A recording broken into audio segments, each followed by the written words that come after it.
Hello guys, আজকে একটি video নিয়ে আসলাম। ভিডিওটা দেখেন কত সুন্দর এবং ভালো। কারণ আমি যখন দোকানে কাজ করি তখন পাশাপাশি আমার এই ছোট ছেলেটা, এটা ভাই দুঃখের কথা বলবো, আমরা গরিব মানুষ, সেই জন্য কথাগুলি না বলে পারছি না। আমার ছেলেটা নরসিংদী পলাশটিকা কলেজে পড়াশোনা করে, তাই সামনে ইন্টার ফাইনাল দিবি। সেই জন্য আমি বলি যে ফাঁকে ফাঁকে তোর যদি একটা ছুটি থাকে, সময় থাকে, তো আমার সাথে একটু কাজ কর। কাজ করলে একটু সহযোগিতা হবে। সেই জন্য তার কলেজের ফাঁকে ফাঁকে যতটুকু সময় পায় আমার সাথে সময় দেয়। এটা আসলে কি বলবো, আপনারা কি বলেন জানি না, তবে কাজ কিন্তু করা ভালো, কাজ শিখিয়ে রাখা ভালো। কাজ যখন একটা মানুষ সকল কাজ জানে তখন তার ভবিষ্যৎ খুব ভালো হয়।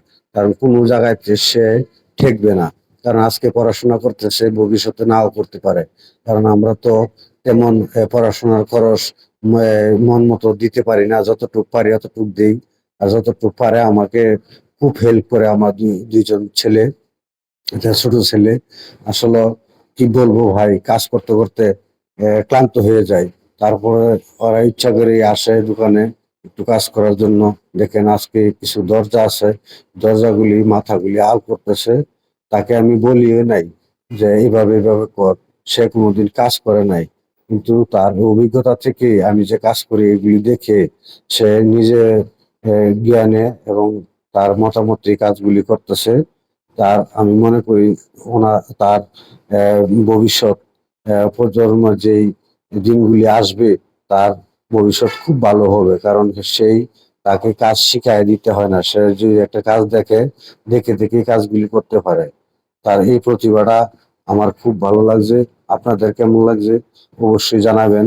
কারণ একটি মেহনতি মানুষের অনেক কিছু গুণ থাকে, কারণ তার মেধা সবকিছু ভালো থাকে।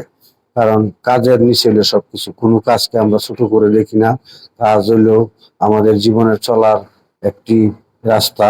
এটা খোদার তরফ থেকে তৈরি হয়ে আসছে যে আমরা কাজ করে খাইতে হইব, মেহনত করে খাইতে হইব। কোনো কাজকে ছোট দেখা আহ, আহ, সম্ভব না। কারণ একটা মানুষ পড়াশোনা করলে সে জজ হইতে পারে, ব্যারিস্টার হতে পারে, আবার কোনো কিছু না হইতে পারে।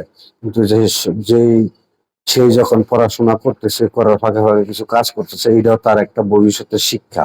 এই শিক্ষাটা সকলের প্রয়োজন। যে কোনো ছেলে মেয়ে হোক, বাবা মা, সবার এই শিক্ষাটা প্রয়োজন। তাই দেখেন এই আল করা মোটামুটি একটা দরজা হয়ে গেছে। তাই আমি একটা দরজা ধরে এখানে নামায় দিতেছি। নামায়া দেওয়ার পরে আরেকটা দরজা